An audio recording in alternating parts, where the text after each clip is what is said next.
ৰাম মুকং কৰতি বাঙ্গালং পঙ্গং লঙ্ঘয়তে গিৰিম যৎকৃপাতমহং বন্দে পৰমানন্দ মাধব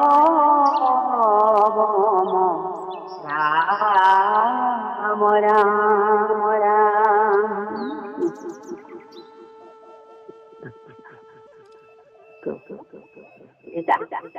আমি চতুৰ্থ কীৰ্তনৰ পৰা যাব লাগিব চাগে প্ৰভু।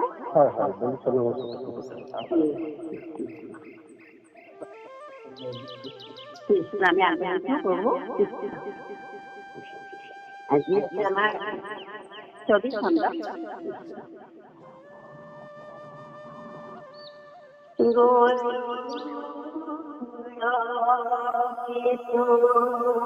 প্রাণ হেতু রাম তুমি নারায়ণ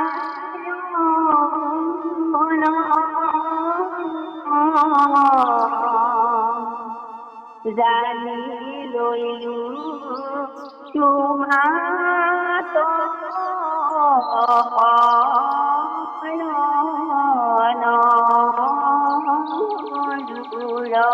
হেতু প্রাণ হেতু রাম তুমি নারায়ণ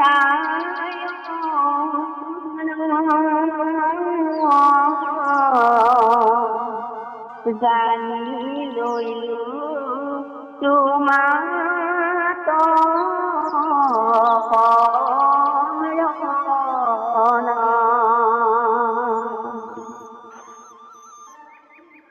এই মতে স্বপ্নে ধৰি কাটি মাৰি বৈশ্য কৰি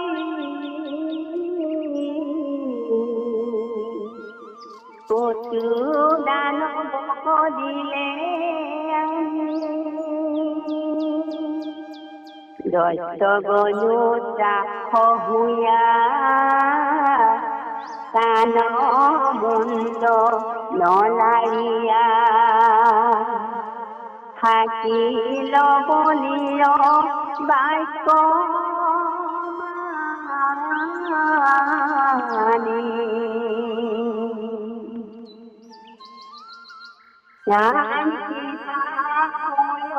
দৈত্যপতি শিক্ষা ৰতি ৰতি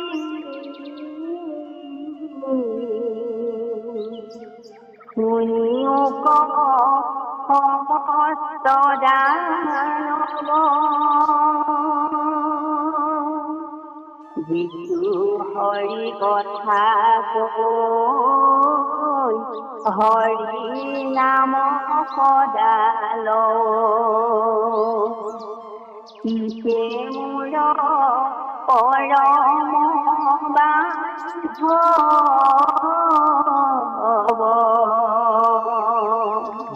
কৃষ্ণ কৃষ্ণ মাধৱ মাধৱ মাধৱ। জয় গুৰু শঙ্কৰ সৰ্বগুণাকৰ যাকে নাহিত পাম তোহাৰি চৰণ পুৰে নপটপতি আমাৰ জন্ম সেৱাৰ থলী আজি আমাৰ কথাচাৰ্য এগৰাকী আমাৰ অসমৰ ব্যক্তি বেটা আৰু আমাৰ সঞ্চালক বাপুকে মুখ্য কৰি সমস্ত ভক্তি প্ৰেমী ৰসগ্ৰাহী বাবা চৰণলৈ আমাৰ পুৱাৰ সেৱাভাতি নিবেদিত। আমি মহাপুৰুষ কৃপা কালো গুৰু শ্ৰীমন্ত শংকৰদেৱৰ বাক্যময় মূৰ্তি অসমৰ মৌচা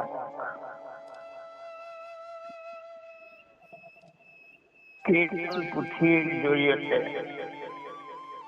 আমাক এৰাই সত্যৰ সন্ধান দিছে। গুৰুদেৱ নাম ভকতৰ সন্ধান দিছে। আটাইতকৈ ডাঙৰ কথা যে আমাক হৰি ভক্তি ৰাজমাৰ্গৰ সন্ধান দি তেৰাই নিজেও এৰাৰ পদচিহ্ন এই পন্থত আছে। গুৰু পদ নখচন্দ প্ৰকাশিত, আৰু আমি ফুৰু হৈয়া আমি আনন্দিত, স্খলন নাহিকে প্ৰদৰ্শিত। মহাজনক জানিবা নিশ্চয় কৰি আমি সেই পথত অতি পৰিশুদ্ধ ৰূপত ভক্তি ভাৱে সৈতে আমি অগ্ৰসৰ হৈ আছো। আৰু কৃপালু গুৰুজনে নানা আখ্যান উপাখ্যানৰ জৰিয়তে নাম ধৰ্মৰ ভকতি মাৰ্গৰ সঠিক নিৰ্ণয় আৰু সিদ্ধান্ত আমাক দিছে। আৰু হৰি ভক্তিৰ বিৰোধ নামৰ যদি কোনোবাই বিৰোধ কৰে তেতিয়া তেওঁলোকৰ অৱস্থা নাম দ্ৰোহীৰ কাহানিও কল্যাণ নহয়। প্ৰভুৱে তেওঁলোকক ক্ষমা নকৰে। এই কথাষাৰ আমাৰ এই বলি জীৱনৰ মাধ্যমেৰে সৈতে আমাক দেখুৱাইছে।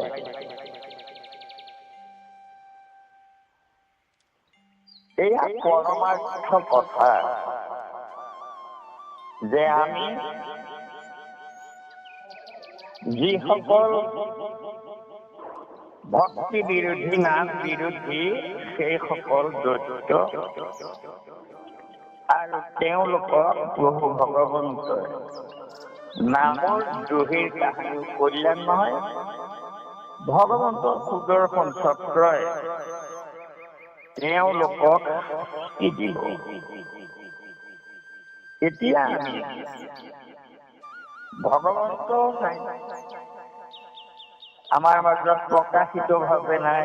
বলিৰ তাত যেনেকৈ আছিলে, সুদৰ্শন চক্ৰও প্ৰকাশিত ভাৱে নাই আমাৰ মাজত, কিন্তু নিৰ্গুণ ভাৱে আছে।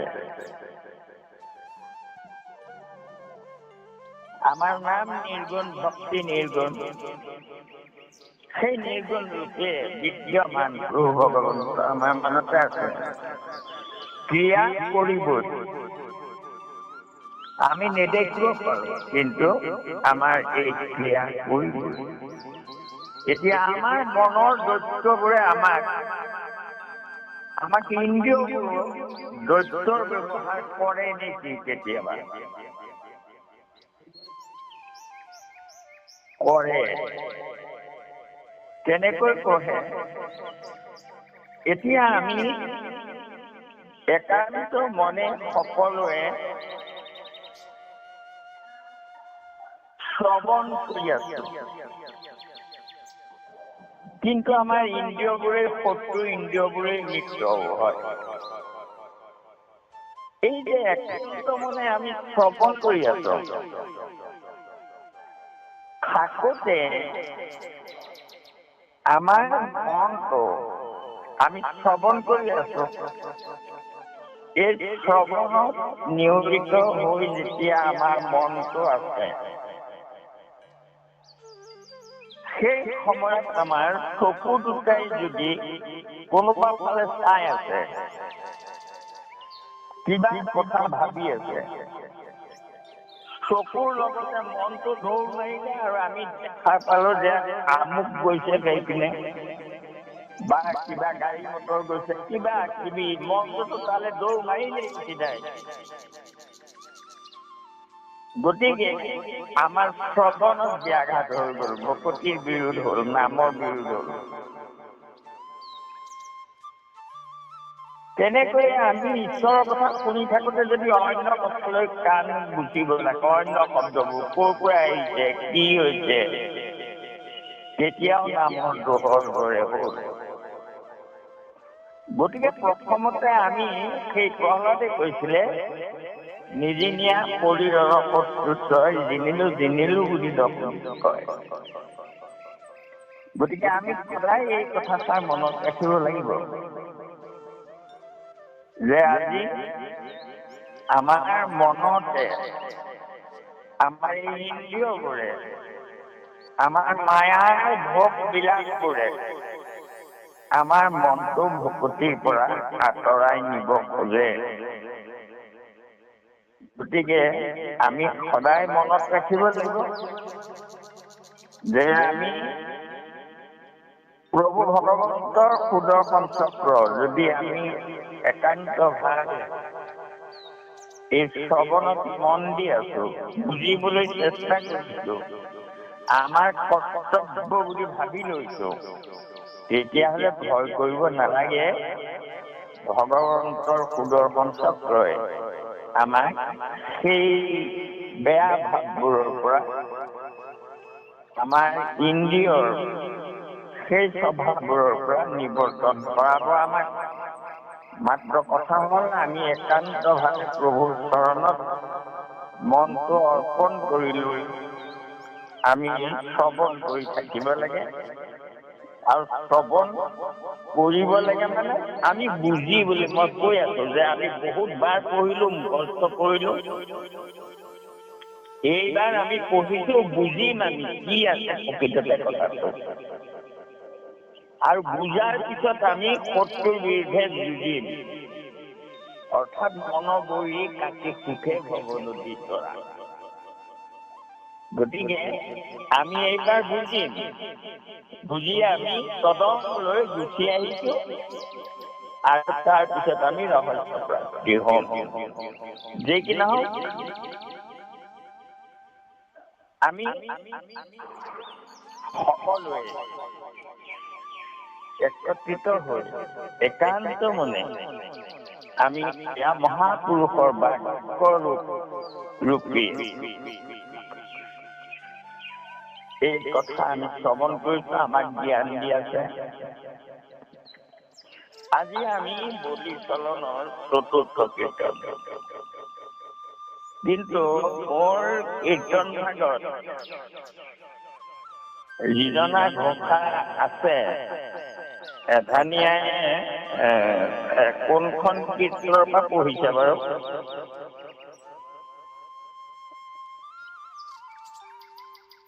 এধানিয়াই কীৰ্তন ঘোষা প্ৰভু। কীৰ্তন ঘোষা মানে আমাৰ সংঘৰ। হয় হয়। এই মই বৰ্তমান কীৰ্তনখন আমাৰ এই প্ৰভাত দাসে বহুত তাৰমানে গৱেষণা কৰি নতুনকে এভাগ কীৰ্তন ঘোষা ছপা কৰিছে, আৰু সেই ভাগ আমাৰ সংঘৰো এতিয়া অনুমোদন কৰিছে।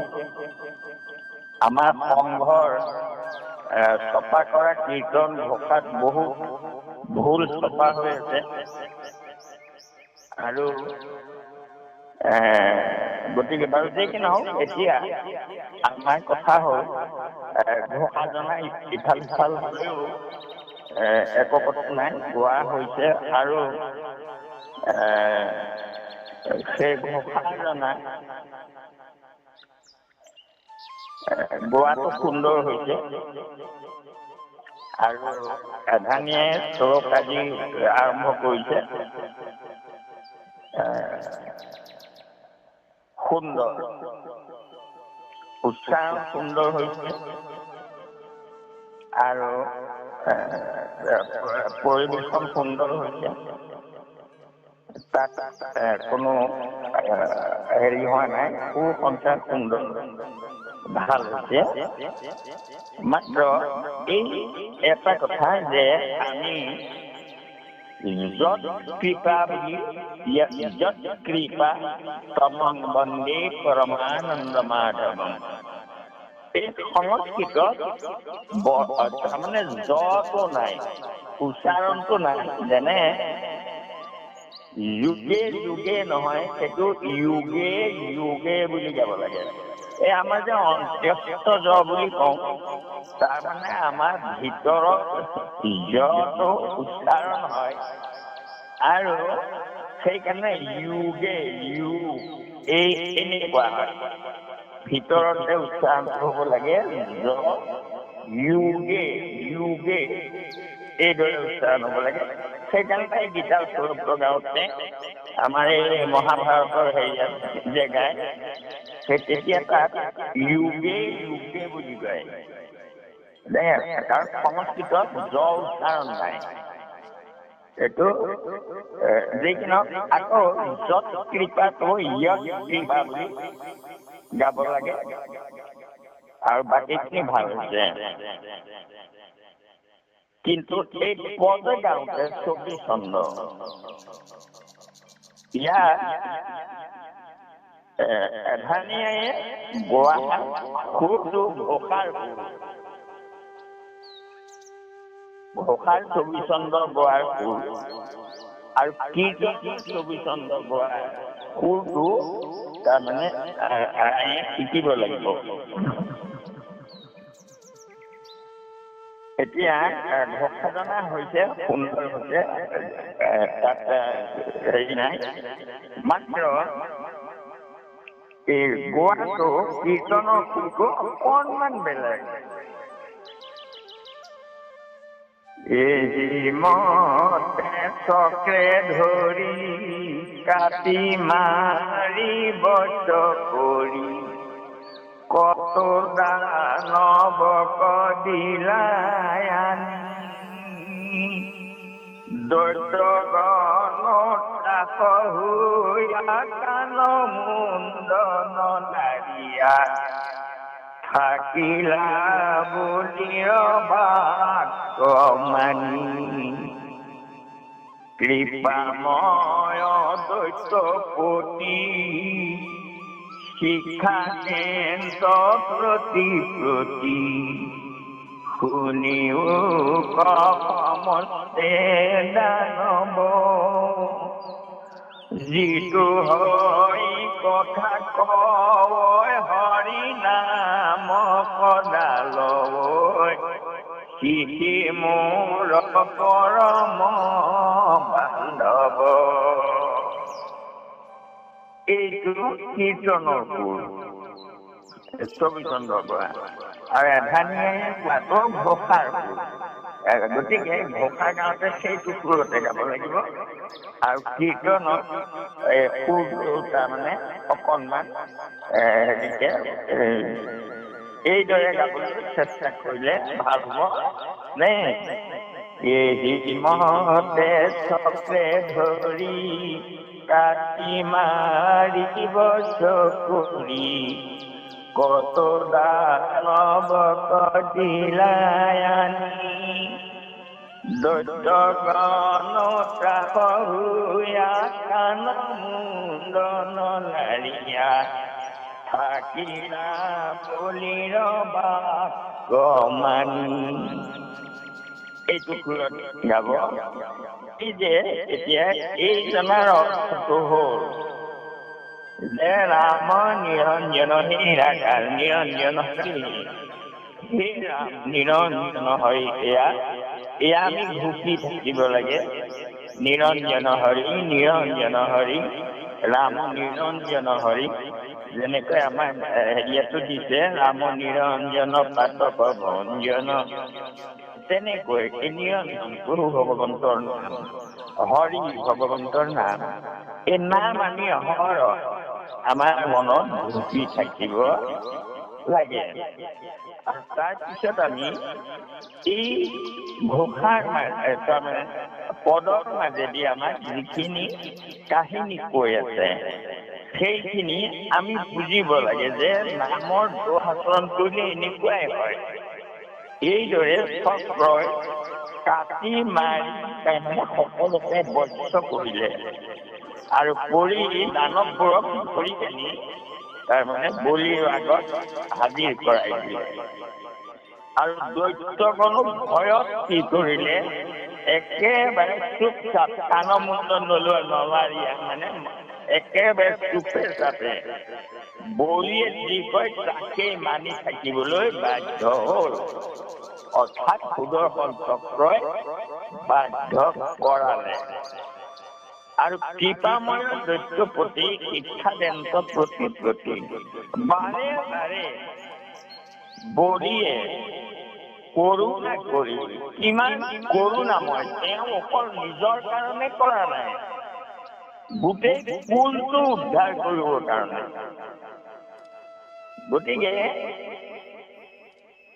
আপুনি খাই বা কমাত্ৰ চাহে দেৱগণ আনক পাৰিতে লাগি নাহি যতন দেৱতাৰ চৰিত্ৰ অকল নিজে খাবলৈ বিচাৰে, নিজে ভোকত থাকিবলৈ বিচাৰে, কিন্তু ভকতে নিজৰ লগত আনকো সুখ দিব বিচাৰে। অকল নিজে তৰণি নহয়, লগতে আনকো যাতে আমি লৈ যাব পাৰো। আমাৰ সংগী সকলো আমি ভাই ভাই, ভাতৃ ভাতৃ আমি সকলো আমাৰ ভাই। এই ভাৱত সকলোকে কোনোবাই যদি আসুৰিক স্বভাৱ আছে, তেওঁ সেই স্বভাৱটো এৰিবলৈ আমি তেওঁলোকক অৰিহণা যোগাব লাগিব, বুজাব লাগিব। কৃষ্ণ এয়া বলিৰ আদৰ্শ, এয়া ভকতে নিজৰ লগতে নিজৰ সংগীসকল যাক ৰাজত্ব কৰি আছে, বলি ৰজা আৰু পুত্ৰ তেওঁলোকক পালন কৰিব লাগে। হেৰিয়ে কৈছিলে, আমাৰ পৃথু ৰজাই কৈছিলে যে সেই প্ৰজাসকল প্ৰজা ধৰিলে পুত্ৰ সম মই ৰজা, মই তোমালোকৰ ৰজা আৰু তোমালোক মোৰ পুত্ৰ। পুত্ৰ ভৰিলে কি কৰিব লাগে? পুত্ৰ ভৰিলে পিণ্ড দিবে লাগয় বাপৰ, মোৰ পিণ্ড দান হইব ভজিলে ঈশ্বৰ।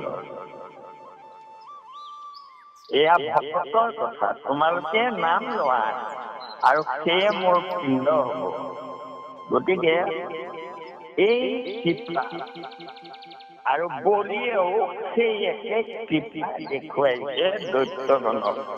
অকল নিজে নহয়, সকলোকে তৰণত উঠাই দিছে।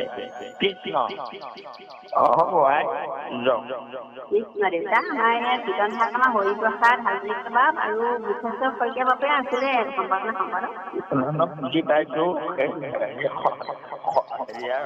সেই সম্পাদনাৰ পিছতো তাৰমানে আকৌ সংশোধন কৰা হৈছে, বহুত ভুল তাৰমানে থাকি গৈছে।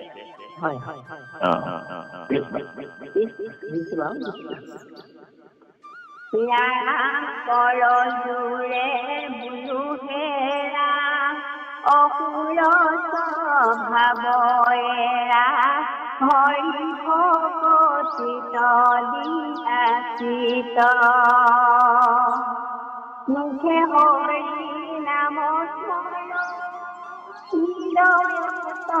ৰূপ ধৰ, তাহাৰ মই ভীত। ৰাম শুনি লোক সবে কৃপা কৰা মোক, হৰি স্মৰি পৰিত্ৰাণ, দেৱে পাইবা ফল বলি মহাবল, ভকতৰ পাতিলা দেৱান।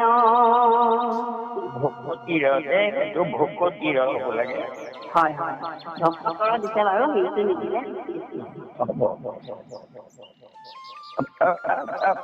আৰু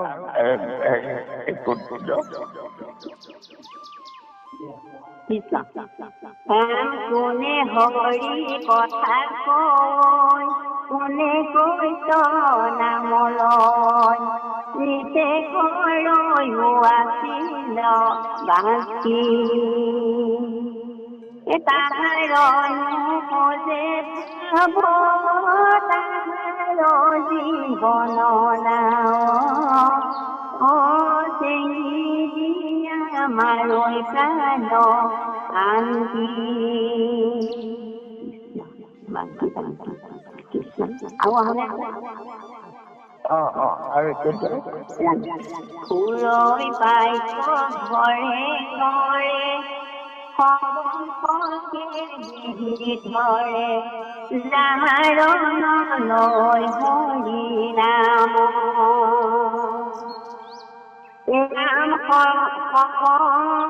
অৱচয়া গহিয়ে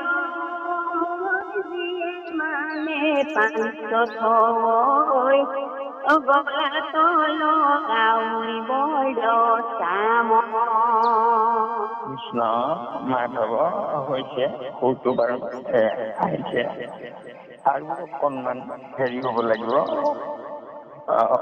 তথাপিতো হৈছে ভাল হৈছে বাৰু কৃষ্ণ এতিয়া কৰ জোৰে বোলো হেৰা কিমান কৃপাশীল এওঁ বলিয়ে কৰজোৰে কৈছে প্ৰাৰ্থনা কৰিছে নাম লোৱা অসুৰ স্বভাৱবোৰ এৰা আৰু ভকতিত চিত্ত দিয়া ইমান কৰজোৰে কৈছে মুখে ধৰি নামত স্মৰণ হৃদয়ত ৰূপ ধৰয় তাহাৰো ভিতৰ মই ভিতৰ যদি তোমালোকে ঈশ্বৰৰ নাম লোৱা আৰু হৃদয়ত ঈশ্বৰৰ ৰূপ ধৰা চিন্তা কৰা মই তোমালোকৰ ভিতৰ হম মই ৰজা হৈ নাথাকো মই ভকতৰ ভিত্ৰ হম কিমান কৰোণাময় এইজন ৰজা শুনি মোক জ্ঞাতি লোক সবে কৃপা কৰা মোক সেই পৃথুৱে কি কৈছে যে মোৰ জ্ঞাতি তোমালোক গতিকে তোমালোকে মোক কৃপা কৰা হৰি স্মৰি হৈও পৰিত্ৰাণ তুমি তোমালোকে হৰি সুমৰণ কৰি মোক পৰিত্ৰাণ দিয়া অৰ্থাৎ মোকো এই মায়া সংসাৰখনৰ পৰা উদ্ধাৰ কৰা নহি তেবে পাইবা ফল এই বুলি মহাবল ভকতিৰ পাতিলা দেৱান এই বুলি কৈ তেওঁ ভকতিৰ দেৱান পাতিলে অৰ্থাৎ এই ভকতিৰ তাৰমানে কোনে কৰিছে নকৰিছে এইবোৰ গণনা কৰা তাৰমানে হেৰি পাতিলে পাতি দিলে কোনে হৰি কথা কৈ কোনে কৈছ নাম লৈ নীতি কৰ আছিল তাৰমানে জয়ী কৰে এই যে আজিকালি আমাৰ তাৰমানে হেৰি আছে কোনে নাম লৈছে কোনে নাম লোৱা নাই এইবোৰ গণনা কৰি ফুৰিছে আৰু গণনা কৰি ফুৰি কোনে নাম লয় কোনে লোৱা নাই এইবোৰ তাৰমানে ওৱাছিল বাকি মানে হেৰি গণনা কৰে জয়ী কৰে তাৰ দেৱান পাতি দিলে সেইটো কৰিবলৈ তাৰমানে সেই দেৱানে তাৰমানে সেইবোৰ কৰে কোনে ভকতি কৰিছে কোনে নাম লৈছে নাই কৰা কোনে হৰি কথা কবই কোনে কৈছ নাম লবই নীতি কৰে ওৱাছিল বাকি জয়ী কৰে আৰু যাহাৰ নুবুজয় তাহাৰ জীৱন নাই আৰু যদি কোনোবাই এয়া তাৰমানে হেৰি নকৰে ঈশ্বৰৰ নাম নলয় তেতিয়াহ'লে তাক তাৰমানে শাস্তি দিয়া হয় ফুৰৈ পাই ঘৰে ঘৰে সবংশকে পেৰি ধৰে যাহাৰা নলয় হৰিনাম যি নলয় তেওঁলোকক তাৰমানে বিচাৰি ফুৰে সবংশকে তেওঁলোকক তাৰমানে বেৰি ধৰে তাৰমানে শাস্তি দিয়ে সেই যিসকলে তাৰমানে গণনা কৰি ফুৰে সৰ্বস্ব আগ্ৰহী লৈ জীৱ মানে শান্ত হৈ গলাটো লগাবই আৰু সকলো তেওঁলোকৰ সম্পত্তি কাটি লৈ গলাত আকৌ সামৰ লগাই পেলাই লৈ আহে বান্ধি পেলাই কৃষ্ণ হ'ব এই বাকী পঢ়ি দিওঁ বাকী শ্যাম কীৰ্তনত কীৰ্তনেদি গায় কথা কয় যদি তাহাৰ কাণত পুজিতাও হৰি ভগতি কৈ সহায় কৰি চৰণতে তাৰো গাল খাৰো ইৰাম কোমৰিবে নাহি দৰতে ভতকে নিচা জানি তাৰ জিভাবি হৈ টানি জিভা খাকৈ মন নহুই জিভা খাকৈ মন নহুই তাৰলে জুই কেনেনো হৰি বাণী হেৰি হৈছে বাৰু এই হেঁচাটো অকণমান হৰি ভকতি কয়েৰি সহাস্য কৰি যেনেকে হৰি ভকতি কয়েৰি সহাস্য কৰি চবতে তাৰ গাল আৰৈ কুমৰিবে নাহি চাদৰতে ভতকে মিছা জানি তাৰ জিভা বিন্ধৈ টানি জিভা খাকৈ মনুয়ে তাৰ বলে দেয় জুয়ে ওকে নবল হৰি বাণী কৃষ্ণ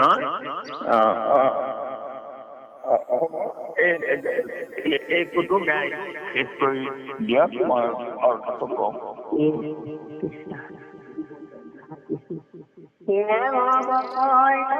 নাইলাতি প্ৰতি ঘৰে মাতি কচু বালবাতে ঘাটে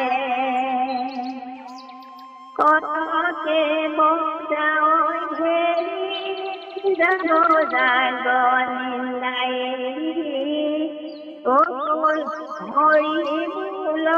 হৰি বোল ধান্তে ৰাজাই ৰদন্দিত থাকি পুতল পুৰিক ঢাকি নিৰন্তৰে কৰৈ হৰি ঘোষ আনন্দি হকিতয়ে হৰি বুলি পাৰৈ অকণি বীৰ সন্তোষ কৃষ্ণ হয় এয়া অবয়স নাই ৰাতি প্ৰতি ঘৰে ঘৰে মাতি ফুৰৈ পটোৱাল বাটে ঘাটে অৰ্থাৎ এইটো ঘাটে বাটে বাটেহে হ'ব আৰু ঘাটলৈ কেলে যাব অকমান বিহুলে এইটো বাটে বাটে হ'ব অবজৰ নাই ৰাতি তাৰমানে সেই যিবোৰ পাইপ দিছে গণ বিচাৰি ফুৰিবলৈ সেইবোৰে কাহানিও তাৰমানে আজৰি নাপায় দিনে ৰাতিয়ে বাটে বাটে চিঞৰি ফুৰে তাৰমানে কোনে নাম লৈছে কোনে লোৱা নাই এইটো আৰু সকলোকে তাৰমানে জগাই থাকে অবজৰ নাই ৰাতি প্ৰতি ঘৰে ঘৰে মাতি ফুৰৈ পটোৱাল বাটে বাটে তেওঁলোকে বাটে বাটে গৈ থাকে পদূলিয়ে পদূলিয়ে গৈ থাকে আৰু কৈ কি কৰে কটোৱালৰ বাটে বাটে আৰু ফাকতে বজাৱৈ ভেটি আৰু তাৰ মাজে মাজে ঢেৰি বজায়, পেঁপা বজাই দিয়ে, জাক নিৰ্যায়। উঠ উঠিব হ'ল, নাম ল উঠ, হৰি বল জানতে, উঠ আৰু ঈশ্বৰৰ নাম ল, হৰি বল। এই বুলি তাৰমানে গোটেই নগৰখনৰ বাটে বাটে পদূলিয়ে এইদৰে সকলোকে নিশান দি ফুৰে যে ৰাতিপুৱা উঠ নাম ল। আৰু ৰাজাৰো দণ্ডিত থাকে সুতল পুৰিক ঢাকি নিৰন্তৰে কৰৈ হৰি ভোক। এতিয়া ৰজাই যে এইবোৰ পাইক দি দিলে, কোনে নাম লৈছে কোনে লোৱা নাই, আৰু সেইটাত যিজনে লোৱা নাই তাক শাস্তি দিয়ে। গতিকে এতিয়া সেই ৰজাৰ ভয়ত থাকি সকলোৱে ৰজাই দণ্ড দিব আৰু গোটেই সুতল পুৰিতে নিৰন্তৰে কৰৈ হৰি ভোক। সকলোৱে অহৰহ ঈশ্বৰৰ নাম তাৰমানে ঘোষাই থাকে, গাই থাকে, সকলোৱে আনত বিহকৃত এৰি হৰি বুলি পাৰে গেৰি, শুনি নিলৈ বলিৰ সন্তোষ। আন বিহকৃত একমাত্ৰ নামতে মজি থাকে আৰু শুনি বলিৰ মহা সন্তোষ হয়। গতিকে এতিয়া এইদৰে নাম শুনি থাকি এতিয়া আমি বাৰু আমাৰ এভানীয়াই গাই আছে, আমি শুনি ভাল পকাই দিওঁ। প্ৰত্যেকে তাৰমানে নিৰ্দিষ্ট সুৰত গাইছে, আমি শুনি ভাল পাইছো আৰু বুজি পাইছো কথাটো যে যদি এতিয়া আমি এয়া প্ৰতি কৰিছো, প্ৰভুৰ সুদৰ্শন চক্ৰই আমাকো ৰাখি আছে ইয়াত। গতিকে ইয়াত যদি অন্যমনস্ক হওঁ, সুদৰ্শনে তাৰমানে আমাৰ সেই মনোবৰিটো কাটিব। কিন্তু আৰু ভয় কৰিব নালাগে, মনত তাৰমানে যাব নিদিয়ে, ঘূৰাই আমাক তাৰমানে কৃপা কৰিব ভগৱন্তই। আৰু আমি এইটো ভয় কৰিবলগীয়া কথা নাই। এই আমাৰ নলোৱাবোৰকে তেনেকৈ শাস্তি দি থাকিব। সেই শাস্তিটো আমি দেখা নাপাওঁ, কিন্তু নেদেখিলেও তেওঁলোকৰ ঘটন ঘটি থাকিব, নহবলগীয়া ঘটনা ঘটিব। সেইসকলে কিবা শাস্তি এটা পাবই, যিসকলে ঈশ্বৰৰ নামক অৱহেলা কৰে। আৰু যিবোৰে তাৰমানে একো নাজানে সেইবোৰতো একোৱেই নাই। আৰু নজানি কৰিলে দুখ ৰেণুৰ সমান, জানি শুনি কৰে দুখ মেৰুৰ সমান। গতিকে নজনা মানুহবোৰে সেইবোৰক কিন্তু হেৰি নকৰে। কেলে নকৰে? যেনে আছে তেনেই থাকে তেওঁলোক। নজানিকে যিটোজনে নভৰে কৃষ্ণ কটাক্ষ, অনুকম্পা কৰা মহা মাটি উপদেশ দিয়া, অজ্ঞানীৰ শুদ্ধ ইয়া ধৰিবেক ভকতিৰ পথ। যিসকলে নেজানে তেওঁলোকক মাটি উপদেশ দিব কৈছে, কিন্তু যিখন পণ্ডিত হৈয়া ভকতিত নেদেয়া তাৰ কথা কহোষাৰ এষাৰ, নিদিবাহা উপদেশ শুনন্তে পাই বেকক লেখ নাহিকে চিকিৎসা আৰু তাৰ।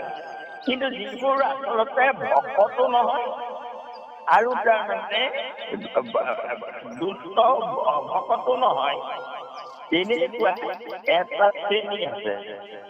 অল্প বিদ্যা ভয়ংকৰী, নাম লগালে শৰণ ললে ভকত হৈ গল তেওঁ, কিন্তু সেইসকলে নাম নলয় কাহানি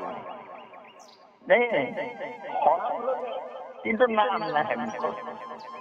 আৰু নাম গোৱা কৰবাত তাৰমানে নাম গুণ গোৱাৰ সময়তো ভাও ধৰি অন্তৰে ঘূৰি ফুৰে, তেনেকুৱাহে হয়। এনেকুৱা আছে কিছুমান মানুহ, সেইবোৰক তাৰমানে ব্ৰহ্মা সুকুমাৰা দেশ সুখতৰ মাৰা দেশে জ্ঞান দুৰ্বিদ্যং ব্ৰহ্মা পি নৰঞ্জে।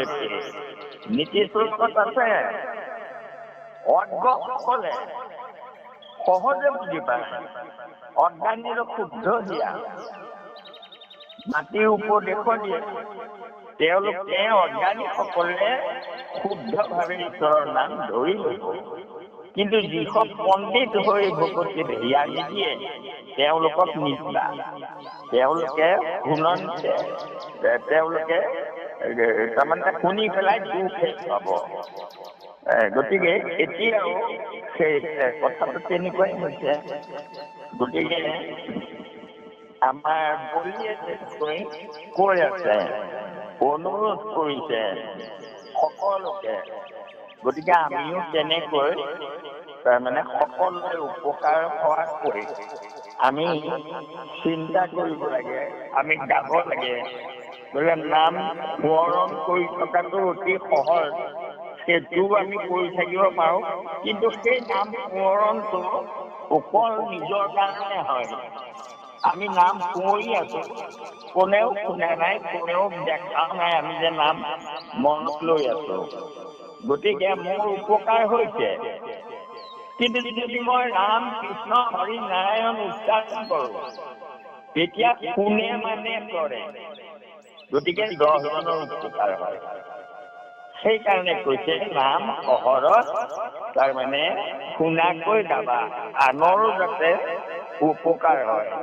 কীট পতংগ পৰ্যন্ত ভকতৰ তাৰমানে ভকতৰ স্পৰ্শত উদ্ধাৰ হয়। গতিকে সেইকাৰণে অকল নিজৰ নিমিত্তেই নহয় আমাৰ জীৱনটো। কবিয়েও কৈছে আনৰ কাৰণে কান্দিব জানিলে কান্দটো সুখ পায়। দেউতা কৃষ্ণ হেৰি এটা থাকি গ'ল নহয়, বোলে কীৰ্তন্ত চিত্তনেদি জন্ম কথা কবই যদি, সেই ভাগ থাকি গ'ল দেউতা। থাকি হেৰি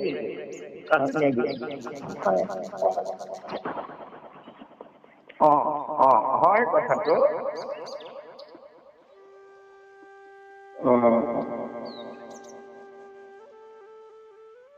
হয় হয় হয়, থাকি গৈছিলে। কীৰ্তনেদি গানৰ কথা কব যদি, অৰ্থাৎ আমি এতিয়া গানৰ কথা আমি নাপাতিমেই নেকি বোলে, পাতিবা, কিন্তু যি সময়ত কীৰ্তন কৰি থাকে, প্ৰসংগ কৰিছে, সেই সময়ত যদি অন্য কথা পাতি থাকে, আমি এতিয়া ইমান সুন্দৰকৈ হায়াৰ ক্লাছ কৰিছে আৰু আমি ব্যাখ্যা কৰি আছো, এই সময়কণত যদি অন্য কথা কোনোবাই পাতে নিজৰটো অমংগল হ'বই, আৰু সেই আনকো তাৰমানে পেলোৱা হয়। গতিকে সেইকাৰণে কৈছে কীৰ্তন সদায় শিকিব লাগে আৰু গ্ৰাম্য কথা পাতি থাকিব নালাগে। আৰু কিন্তু সেইসকলে নোৱাৰে, কোনে নোৱাৰে যে নাম শুনিব নোৱাৰা বহুত মানুহ থাকে, তেওঁলোকৰ আকৌ তাৰমানে ঈশ্বৰৰ নাম শুনিলে এই তেনেকুৱা সকলক কি কৰে, চবতে তাৰ গালত আৰু তাহাৰ কাণত খুচি যায়, তাৰমানে কাণত বেজে তাৰমানে কাণত খুচি দিয়ে আৰু হৰি ভকত এৰি হাতৰ উপহাৰ্য কৰি যিসকলে উপহাস কৰে ঈশ্বৰৰ নামত, চৰিয়াই তেওঁলোকৰ গালবোৰ ফালি দিয়ে, অৰ্থাৎ শাস্তি দিয়ে। ৰজাৰ এয়া হুকুম যে যি মোৰ ৰাজ্যত সকলোৱে নাম লবই লাগিব, এয়া বাধ্য কৰালে বৈদ্যসকলক, তাৰমানে বাধ্য কৰি নিজৰ ৰজাসকলক মঙলৰ কাৰণে সিহঁতৰ অসৎ চৰিত্ৰবোৰ তাৰমানে যিকোনো প্ৰকাৰে অসৎ চৰিত্ৰৰ পৰা ঘূৰাই আনিবৰ কাৰণে চেষ্টা কৰিছে। গতিকে এইটো ভাল কথা, তাৰমানে দণ্ড কৰি হলেও শাস্তি দি হলেও সৎ পথলে মানুহক ঘূৰাই আনিবলৈ চেষ্টা কৰিব লাগে। কিন্তু আজিকালি আকৌ কি হ'ল আপোনাৰ চাব, আমাৰ দিনত এটা কথা আছিলে যে চেকনিৰ আগত বিদ্যা, কিন্তু আমাৰ দিনৰ কথাটো আছিলে যে আমাৰ চেকনিৰ আগত বিদ্যাটো আমাৰ পৰা চলিছিলে আমাৰ দিনত, কিন্তু সমানে ছাত্ৰসকলৰ শিক্ষকৰ প্ৰতি যিটো ভাৱ গুৰু ভাৱ, এই ভাৱটো অতি প্ৰকট আছিলে। আমিতো মই আজিও মোৰ প্ৰাইমেৰী স্কুলত পঢ়োৱা ছাৰজনক মোৰ চকুৰ আগত আজিও দেখি থাকো। প্ৰথম তেওঁ মোক আখৰৰ জ্ঞান দিছিলে। আমাৰ শ্ৰদ্ধা এতিয়াও আছে সেইসকলৰ ওপৰত, তেওঁলোকৰ নাম শুনিলে শ্ৰদ্ধা আহে। আমি এনেকৈ ভাবো। আৰু অৱশ্যে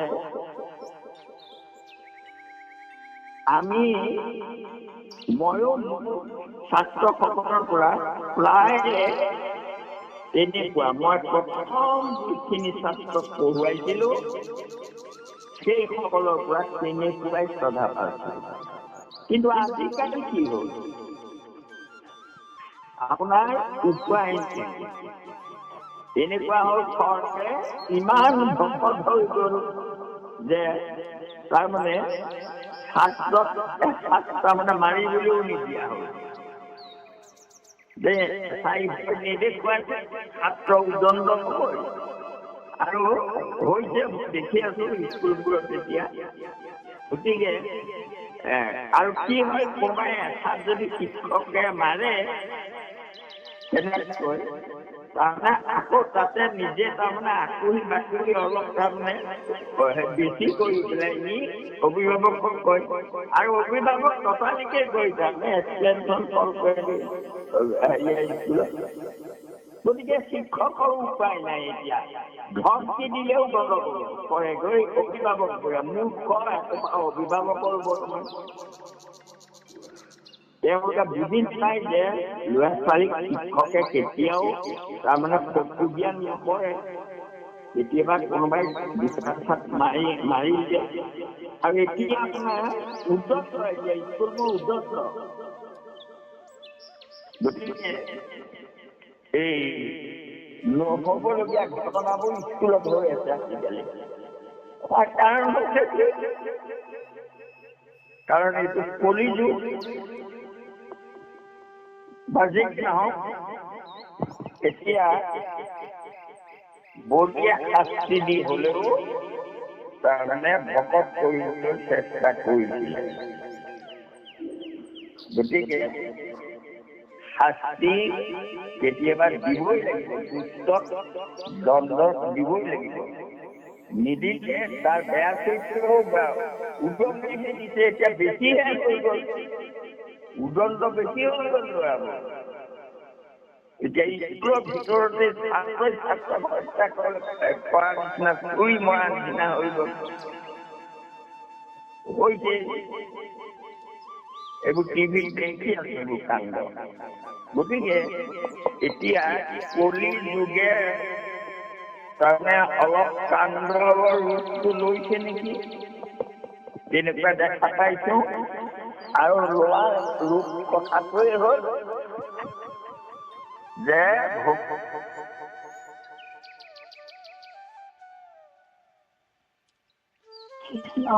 খাই গৈছে দে।